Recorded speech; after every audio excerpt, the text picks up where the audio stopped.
भारतीय रेलवे दुनिया के सबसे बड़े रेल नेटवर्कों में से एक, और इसके पीछे ना कई विभाग हैं जो चुपचाप अपना काम करते रहते हैं। उन्हीं में से एक है सिग्नल और दूरसंचार विभाग, जिसे एसएनटी कहते हैं। आज हम कुछ जानकारी के आधार पर इसी विभाग के काम को थोड़ा और करीब से समझने की कोशिश करेंगे कि भाई कैसे ये हमारी यात्राओं को सुरक्षित और समय पर बनाने में मदद करता है। हाँ बिल्कुल, ये विभाग देखिए असल में रेलवे ऑपरेशन की रीढ़ की हड्डी है। इसकी जिम्मेदारियां बहुत ज्यादा हैं। मतलब सिग्नल लगाने से लेकर उनकी देखभाल और पूरा जो कम्युनिकेशन नेटवर्क है ना, उसको भी यही संभालते हैं। पूरा सिग्नलिंग और टेलीकॉम का जो ढांचा है उसकी प्लानिंग करना, डिजाइन तैयार करना, फिर उसे चालू करना और फिर लगातार मेंटेनेंस, ये सब इसी के दायरे में आता है। अच्छा, तो चलिए पहले सिग्नलिंग से ही शुरू करते हैं। मुझे लगता है ये सिर्फ वो हरी और लाल बत्ती से तो कहीं ज्यादा कॉम्प्लिकेटेड होगा, है ना? हाँ बिल्कुल। इसमें कई तरह के सिग्नल होते हैं, home signal, distance signal, shunt signal और भी जी। लेकिन जो सबसे जरूरी चीज है वो है इंटरलॉकिंग सिस्टम। इंटरलॉकिंग। जी, सोचिए ये एक तरह का सेफ्टी लॉक है। ये पक्का करता है कि कोई इंसानी गलती हो जाए या कोई टेक्निकल गड़बड़ी भी हो जाए तो भी एक ही ट्रैक पर दो ट्रेनें ना आ जाएं या फिर कोई ट्रेन गलत पटरी पर ना चली जाए।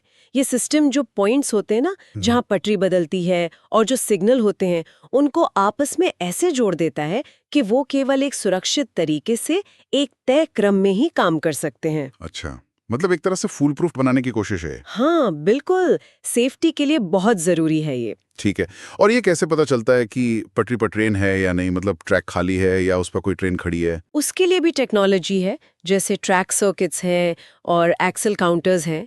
ये सिस्टम्स असल में ट्रैक के एक सेक्शन में करंट में होने वाले बदलाव को पकड़ते हैं या फिर उस सेक्शन में ट्रेन के कितने पहिए आए और गए उसकी गिनती रखते हैं। इसी से पता चलता है कि वो हिस्सा खाली है या नहीं। और अब तो देखिए स्वदेशी कवच प्रणाली भी तेजी से लगाई जा रही है। हाँ, कवच का नाम तो काफी सुना है आजकल। जी, ये भारत में ही डेवलप किया गया ऑटोमेटिक ट्रेन प्रोटेक्शन मतलब एटीपी सिस्टम है। ये लगातार ट्रेन की स्पीड पर नजर रखता है और अगर जरूरत पड़े, मतलब कोई खतरा दिखे, तो टक्कर रोकने के लिए अपने आप ब्रेक भी लगा सकता है। अरे वाह, ये तो बहुत ही महत्वपूर्ण है, मतलब पूरी तरह से ऑटोमेटिक। हाँ, और इसमें एक और अच्छी बात यह है कि ये स्वदेशी है, तो इससे न सिर्फ सेफ्टी स्टैंडर्ड्स बढ़ रहे हैं बल्कि हम विदेशी टेक्नोलॉजी पर कम निर्भर हो रहे हैं। ये भी एक अहम बात है। सही कहा। और ये जो एसएनटी विभाग है, यही स्टेशनों पर, ट्रैक पर इसके उपकरण लगाने का काम करता है, आरएफआईडी टैग्स लगाता है, ट्रेन के इंजन में इसे इंस्टॉल करता है, और हाँ, सिग्नल में अगर कोई भी खराबी आ जाए तो उसे फौरन ठीक करना, ये जिम्मेदारी भी इन्हीं की है। तो ये तो हुई सुरक्षा की बात, ये बहुत जरूरी है, जाहिर है। लेकिन ट्रेनें सिर्फ सिग्नल देकर तो नहीं चलती, उनको आपस में और कंट्रोल रूम से भी लगातार जुड़े रहना पड़ता होगा। यहीं पर शायद सिग्नलिंग के साथ वो टेलीकॉम वाला हिस्सा आता है। बिल्कुल सही। देखिए, लोको पायलट, स्टेशन मास्टर और जो सेंट्रल कंट्रोल रूम होता है, उनके बीच लगातार, भरोसेमंद और तुरंत कम्युनिकेशन होना बहुत जरूरी है।